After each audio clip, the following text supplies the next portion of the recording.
Wow, Yeah, talk about a. that's I mean, we said not beforehand. surprising. I mean, we said beforehand, Wesley So, a guy who has one of the best careers in the Speed Chess Championship compared to anybody, I think, outside of Hikaru Nakamura and Magnus Carlsen. And we were asking the question, what would need to happen for Vincent to turn those pre-match predictions around? The 5-1 getting off to a good start is the way you write up the plan at home, and he has done it. So here we go. Yeah, I don't really know much about the weaknesses of Vincent Keymer. His PR is amazing because I can't think of any. I think of Vincent and I just think of someone who really understands the highest levels of theory, not someone who tilts too often, seems to be adjusting. I mean, he's a young player, so he's going to adjust easily to the fact that it is a hybrid world we live in. You have to be able to play online and OTB formats. He just seems like that all-around player, and he's young with a lot of time to work on chess. So he's just looking like a really tough guy to take down. Not a lot of weaknesses. And Wesley in that game one, Danny, did not look very good. So he will play into his level, but he's not there yet. Yeah, couldn't agree more, and especially just in terms of applauding Vincent Keimer and what we've seen. Someone who's really burst onto the scene in the last couple of years, right? At least as far as high level. Those who follow the game closely knew of Keimer coming up, but I think his performances at the freestyle chess events where he won the event at Weisenhaus and beat Magnus Carlsen in a match where I remember at the time being so impressed on because Vincent had winning position, but then he blew it, but then he won again. And that's where you know you're dealing with someone special against Magnus Carlsen when they can keep their nerves and kind of maybe win a game twice, as they say. So I'm just agreeing with you that if Wesley gets himself in a hole, Vincent Keimer has the poise and the maturity of a young player to win in those time scrambles and to keep his nerves together. And so yeah, this could be a tough day. And by the way, I love Vincent's position here in game two. Totally the classical way to play against the Leningrad Dutch. Just fee and kettle the white square bishop and play on the light squares. And I really like White's position. Yeah, he's already managing. I mean, you're probably going to exchange the bishops. You're going to exchange everything, really. And you just have all the play on the b file, the c file. Exchanging on d5 brings in knight b5 as well. It definitely looks like a very, very comfortable position for Vincent. So this is a player, Danny, I think people who've been following online, following those many formats and events that we have, they're going to know the name Vincent Keimer. It's really just welcome to the SCC. It's almost like I feel like we're watching a number one overall draft pick. There's a lot of hype. Yeah. You know how good they are. How are they going to adjust to the big leagues, so to speak? And so far, he looks well adjusted. Couldn't agree more. He didn't play the move knight h4. I was kind of highlighting to your point. Queen b3, of course, the even more direct way to hit pressure here. But if you're trying to take notes at home for anyone who wants a system against the Leningrad Dutch, typically this Fianchetto bishop both serves the purpose of putting pressure on the light squares, but it also is a very, very safe setup. And so you're not as worried about the attacking ideas Black has. So just highlighting that at some point you got to watch out for that bishop to come to life and everything on the light squares to be a problem. So I'm just pointing out how much, even if there's not an immediate win here, Amon, how much White's position is just so easy to play and very solid here against the Dutch. Yeah, and when you play f5, e5, d5, but the action is happening all on the other side of the board, that's what White is looking for. So the queen can sit pretty decently on the a5 square in these positions, hits a7, hits d5, supports all sorts of moves next, whether it's knight a4, knight b5, rook f to c1, and White also has sometimes an idea to play d4 and knight e5 just to anchor the knight into the middle of the board. So I feel like Vincent has set himself up with a lot of ideas in the middle game, and Wesley doesn't get that natural attack that you're expecting, which is why Danny, he's jumping forward with the move f4. The reaction looks very, very intelligent if this forces a queen trade. What do you think? I love that move because it points out you would only open up your king, Amon, and kind of break up what I said about this structure being very solid if you had a concrete idea. So note that white breaks a principle by opening up pawns in front of their king, but immediately is basically forcing a queen trade because the rook behind it is Yeah. undefended. And if we get that endgame, that rook comes to b4 with two immediate threats, the f4 pawn, as well as doubling of the rooks, followed by advancing the a pawn. So this is like kind of a full board sort of canvas here for Vincent Keymer right now. And I love how just concretely he was ready to do this. I think he'll just snag this pawn and then be happy about it. The move was so good that Wesley, he knows he's making a bad move by playing queen e8, but he just had to respect that the endgame was slightly better. You'll see this with top players a lot. They know how good the technique is at that level. I don't want to play an endgame where I'm slightly worse. I'd rather play a middle game where I do have some open lines where I'm much more, I'm much worse compared to that, but at least, the likelihood you make a mistake is much higher.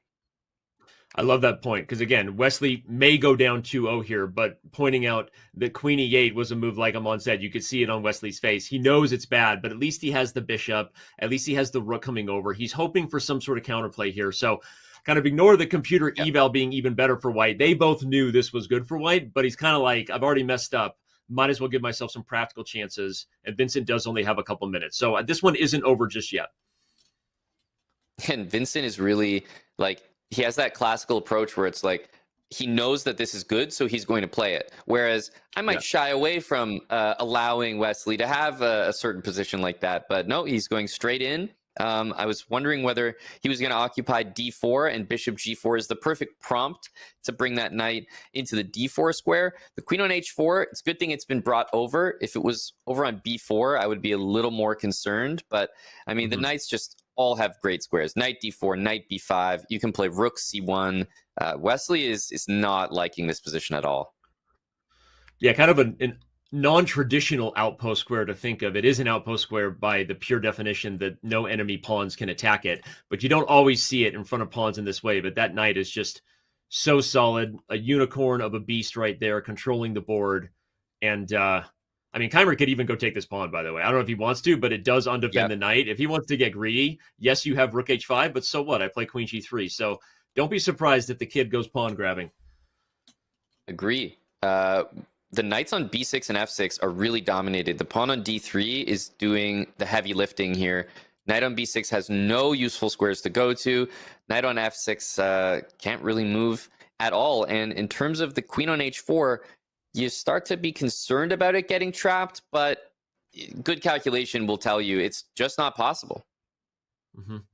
It's funny because I think a lot of players, you cower in fear at the threat of this, but a little bit of disciplined, stay calm, and carry on. There is no trap. In fact, if anything, the queen's probably better on g3 to some degree. So these knights are dominant. Maybe now we push the a pawn, and Wesley, so he's going to need to gather himself here because the 2-0 hole that he could be facing would not be what he thought he was going to have today. Yeah, I'm wondering what can we do to generate something? I think the rook wants to make an appearance on g5. Maybe it's not even crazy to play a move like f4. I'm sure you don't need to play it. Maybe you could wait, and then that would be a reaction to the move rook g5. Remember, if you don't have a move here, Danny, you can always play a4, a5, a6. Like if you don't know what to do, that's always a great idea. But look, you called it. You said you're not sure if you want to do it. It is a commitment, and it does weaken e3. But to your point, Amon, it's also very concrete, and it stops rook g5. He'll probably put the other knight on d4 now, just to kind of replace that pony. And then, unless e3 becomes a target, I'm struggling with ways to... Wow, okay, that move wants e5 in a hurry. It is very, very risky to both e3 and the e4 square, though. Yeah, that is surprising because knight d4 was natural and it would have just replaced things. But we can see the idea is clear. Knight e4, I guess you want to take this, and I mean knight e5 is a little bit. Yeah, I guess you can play it, takes, and maybe pawn to d4. I'm wondering if he's underestimating that. I think so. And Amon, now we have rook f6 and king h7 threatening rook g6. I know what you're thinking. The king is not a fighting piece, but hey, right? I mean, this is actually, there's a reason the eval bar has gotten a lot closer to 50-50 here, everyone, despite white being up material. That tells you the potential for counterplay. So this This e5 idea was not ideal. And the computer says rook f7 is the only move because there's checkmate on g7. I guess we should note that.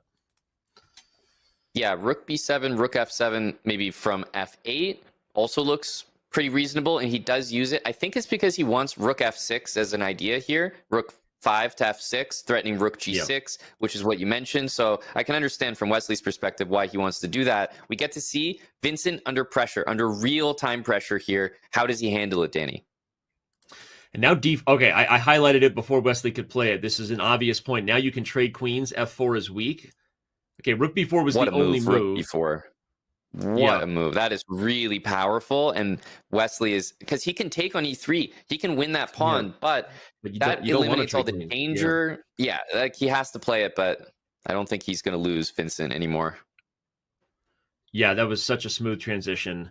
And by the way, did it with just a few seconds on the clock. He will love that increment from here. Remember, the players get 1 second added to the clock with every move, so that 10 seconds is not the end of the world for anyone just tuning in on the format. But okay, at least Wesley has chances here if you're him, right? If you can get the king in front and somehow maybe undermine the pawns with g5, that's like an outside drawing chance, but I'm liking Vincent once again. He's way too comfortable, I want to say. Like, the rooks are behind both of the pawns. Just take this. Rook takes rook b4. He's trying, but I think the pawns just go. Rook behind each pawn, Danny. This is like perfect for a rook endgame. There's going to be a lot of decoys. Even if Wesley can stop the pawns, which I don't think he can, it's going to be way on the other side of the board. Well, look how savvy this king to h3 was. That wins the game because the king could not come back to stop the pawn, everybody, because you have to guard the rook. So that technique of Vincent putting the king on h3 was exactly what the doctor ordered. Okay, by the way, this is a bluff. You can't actually take that pawn because if you trade rooks in the end, white gets a queen. Ooh, that's... Okay, that was an odd choice. That was a horrible choice. Yeah, he had the win there by just advancing his own king and his own g-pawn. Putting the rook behind the a-pawn was the absolute wrong call. Not to mention, I think that he did miss a free rook earlier in the game. But all of which to say, he knows it's a draw now. He knows he messed that up. That is a big mistake. Yeah, if you want to back up fans, there was a free